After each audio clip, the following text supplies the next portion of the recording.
Geography का ये class number आपका 1 है। आज का आपका टॉपिक है सॉइल यानी भारतीय मिट्टी। का पहला प्रश्न है, मृदा निर्माण में खाली स्थान, अपक्षय और ह्यूमस निर्माण की दर को प्रभावित करते हैं। सही आंसर हो जाएगा जलवायु। मृदा निर्माण में जलवायु, अपक्षय और ह्यूमस निर्माण की दर को प्रभावित करते हैं। अगला प्रश्न है, मृदा का लवणीकरण किस कारण होता है? सही आंसर है अधिक सिंचाई। मृदा का लवणीकरण अधिक सिंचाई के कारण होता है। अगला प्रश्न है, मृदा की लवणता मापी जाती है। मृदा की लवणता किस में मापी जाती है? सही आंसर है चालकता मापी से।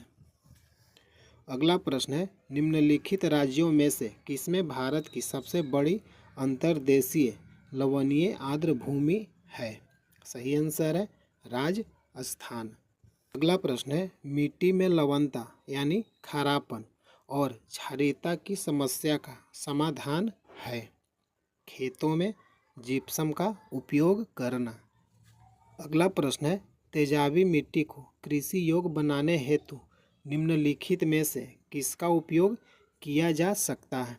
सही आंसर है लाइम।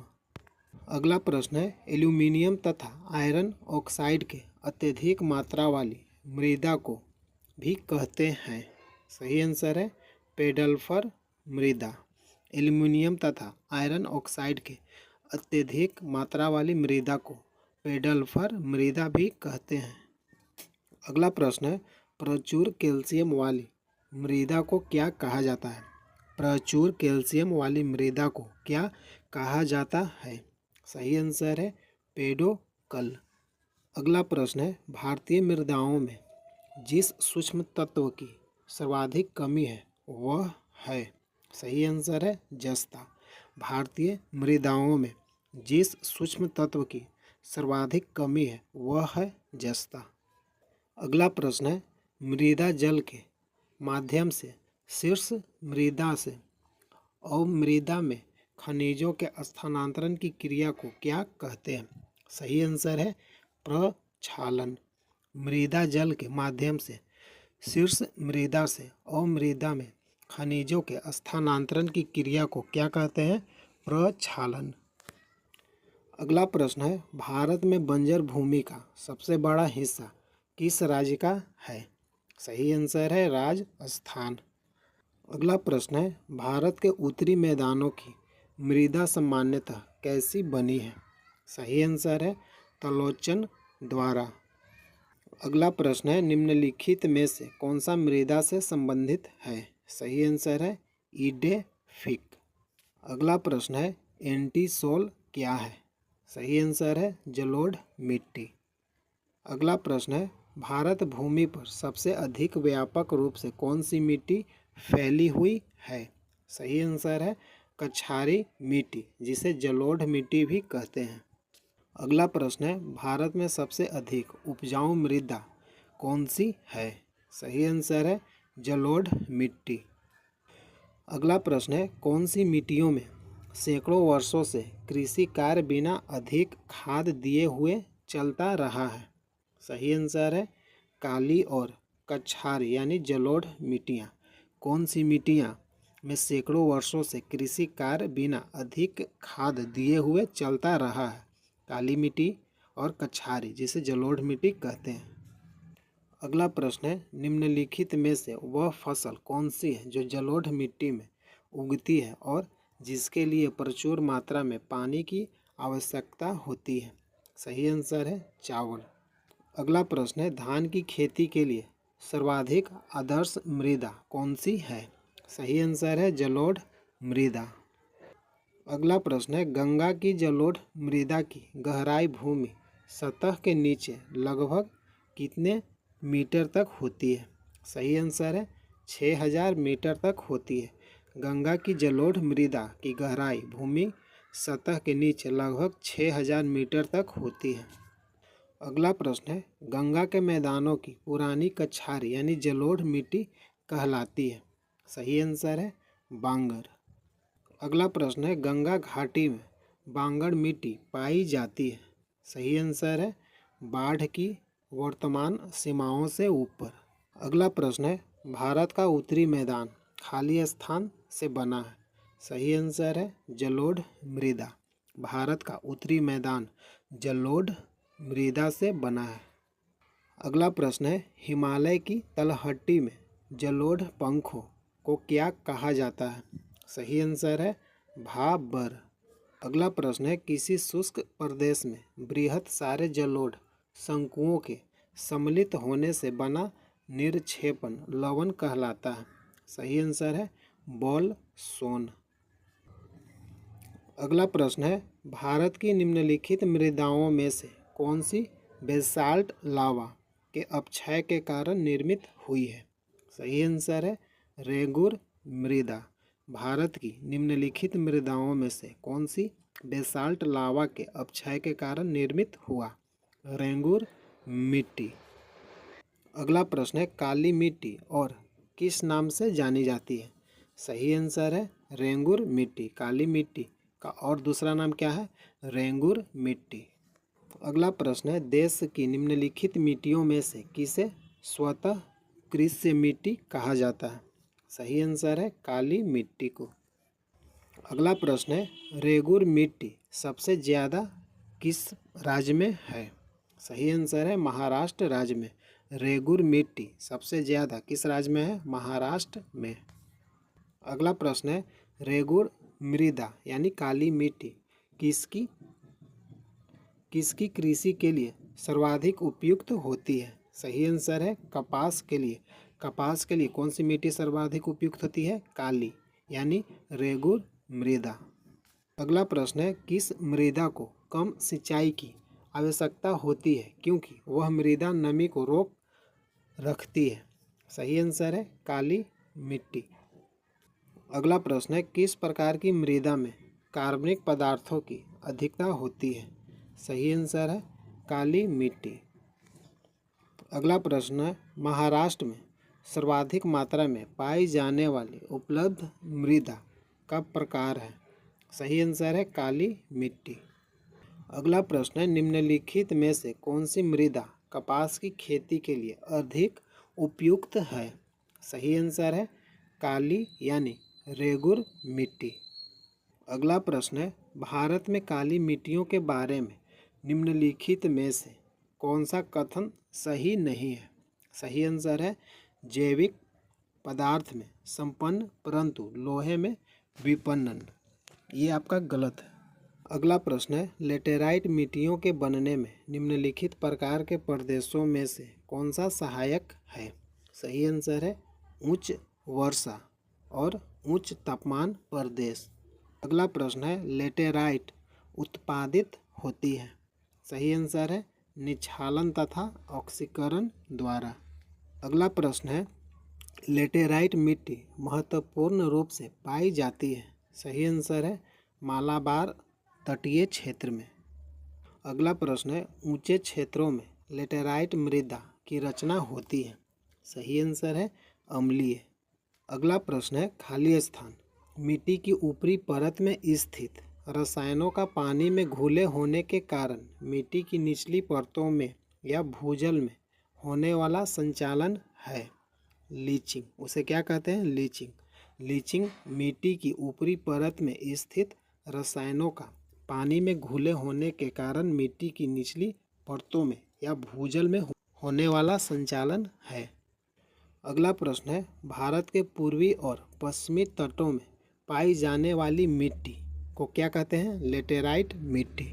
अगला प्रश्न है, निम्न में से किन राज्यों में आपको गुलाबी यानी लेटेराइट मिट्टी मिल सकती है? सही आंसर है पश्चिम बंगाल और आंध्र प्रदेश। अगला प्रश्न है, निम्नलिखित में से किस राज्य में लेटेराइट मिट्टी पाई जाती है? सही आंसर है कर्नाटक और तमिलनाडु। अगला प्रश्न है, निम्नलिखित में से किस राज्य में लेटेराइट मिट्टी पाई जाती है? सही आंसर है केरल में। अगला प्रश्न है, लेटेराइट मिट्टी कहाँ पाई जाती है? सही आंसर है आर्द्र तथा शुष्क जलवायु वाले उष्णकटिबंधीय क्षेत्र में। अगला प्रश्न है, भारत में निम्नलिखित में से कौन मृदा समूह लोहे का अतिरेक होने के कारण अनुर्वर होता जा रहा है? सही आंसर है लेटेराइट। अगला प्रश्न है, वह मिट्टी जो वर्षा के कारण गहन निक्षालन की ओर प्रवृत्त है क्या कहलाती है? सही आंसर है लेटेराइट मिट्टी। अगला प्रश्न है, निम्नलिखित कथनों में कौन लेटेराइट मिट्टियों के लिए सही नहीं है?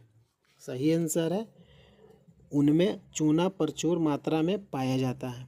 लेटेराइट मिट्टी के बारे में ये कथन गलत है। अगला प्रश्न है, भारत में लेटेराइट मिट्टी के बारे में निम्न में से कौन सा कथन सत्य नहीं है?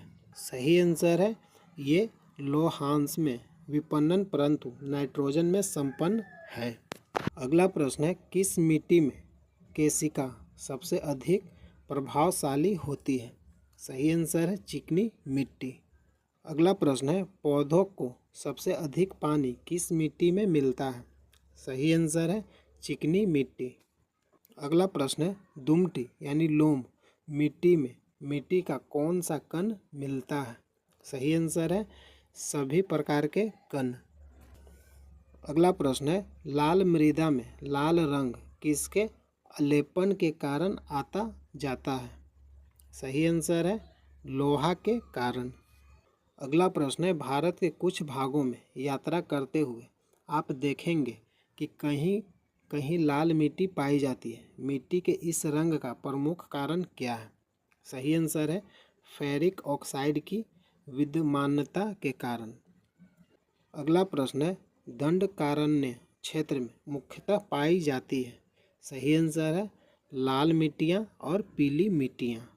अगला प्रश्न है, छत्तीसगढ़ के अधिकांश भाग की विशेषता है लाल मिट्टी। अगला प्रश्न है, चाय की खेती के लिए कौन सी मिट्टी सर्वाधिक उपयुक्त है? सही आंसर है भूरी, लाल और पीली मृदा। अगला प्रश्न है, लाल मिट्टी के बारे में निम्नलिखित में से कौन सा कथन सत्य है? सही आंसर है यह लौह यौगिकों के समृद्ध है। अगला प्रश्न है, लोनी और क्षारीय मृदा का भारत में एक और नाम है।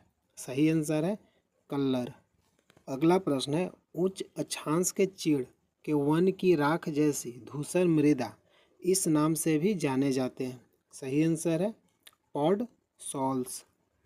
अगला प्रश्न है, पॉड जोल क्या है? कौंधारी वन प्रदेशों में पाई जाने वाली मिट्टी। अगला प्रश्न है, कॉप मिट्टी पाई जाती है। सही आंसर है नदी घाटियों में। अगला प्रश्न है, नदी के किनारे के साथ साथ नवीन कॉप द्वारा निर्मित बाढ़ का मैदान कहलाता है खादर मिट्टी। अगला प्रश्न है, निम्नोक्त पद्धतियों में से किस एक का मृदा की उर्वरता फिर से स्थापित करने के लिए प्रयोग करते हैं? सही आंसर है परती छोड़ना। अगला प्रश्न है, फसलों का आवर्तन क्यों अनिवार्य है? फसलों का आवर्तन क्यों अनिवार्य है?